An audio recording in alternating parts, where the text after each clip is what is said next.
we live in a world where people do things for themselves. A place where we're able to look back and give a hand to a partner in pain. A place where everyone helps us just to get something in exchange.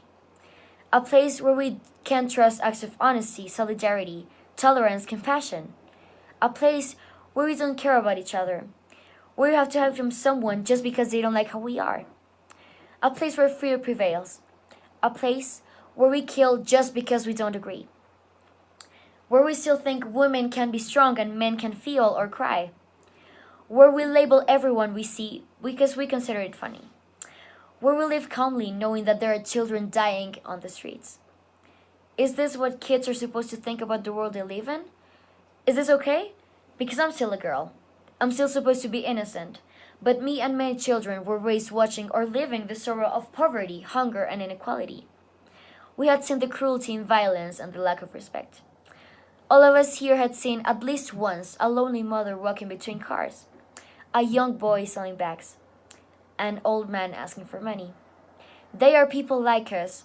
They deserve our empathy and understanding, and we forget that. We decide to ignore our world's reality because it doesn't involve us. How are we supposed to evolve if we do nothing to change this reality? And you might think I have a distorted way of seeing things. So let me tell you a story. I was once talking with a friend of mine. We were discussing about political ideas. I was asking him to sign a petition and gave him my reasons to do it. I talked to him about equity and peace. I spoke about how I thought that giving opportunities to people would make economy increase and how important was it to be more human and care about our partners. He told me that didn't benefit him and that his family was involved with big government people who thought differently. So he just said, "I'm sorry, but it's not my problem." It's not my problem. His words kept ringing in my ears. How could a youngster of this generation be so indifferent to pain? How selfish it is to say that a lot of boys like him, not having chances to get basic assets like education or medical attention, are not his problem. Or how about the day I went to tell someone I finally wanted to do a sport? I got very excited, and she asked me why. I told her I wanted to box, and she got very angry at me. She said that was not a thing a girl was supposed to do, because she thought I would lose my femininity.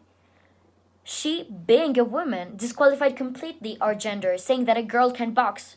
Are we not strong enough? Not brave enough? Can we have the right to choose what to do? Are we free to be different and maybe not like dolls or pink or makeup? Does that take our feminine identity away? Do objects define what a person is? What a woman is? How can I connect this inequality with sustainable development? What does sustainable development mean to me? When I was first asked this question, the first thing that came into my mind was taking care of the planet. What does this mean? Well, our planet is confronted by nature and people. People come from society, and it is the one who decides how to take care of the environment. But if society doesn't take care of itself, then how can this happen? Allow me to reformulate this question.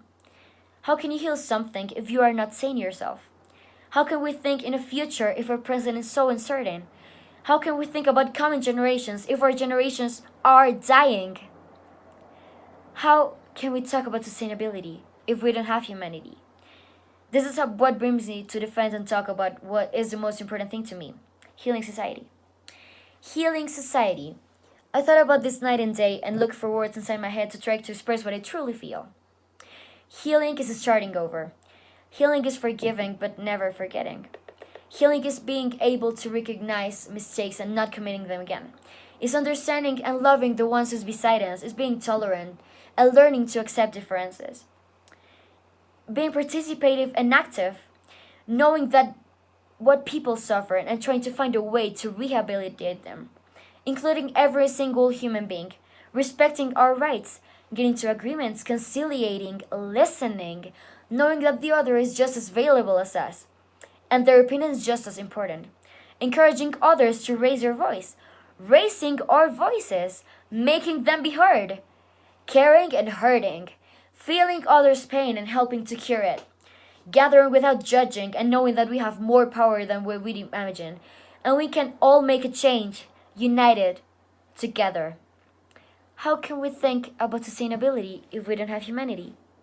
Well, healing society.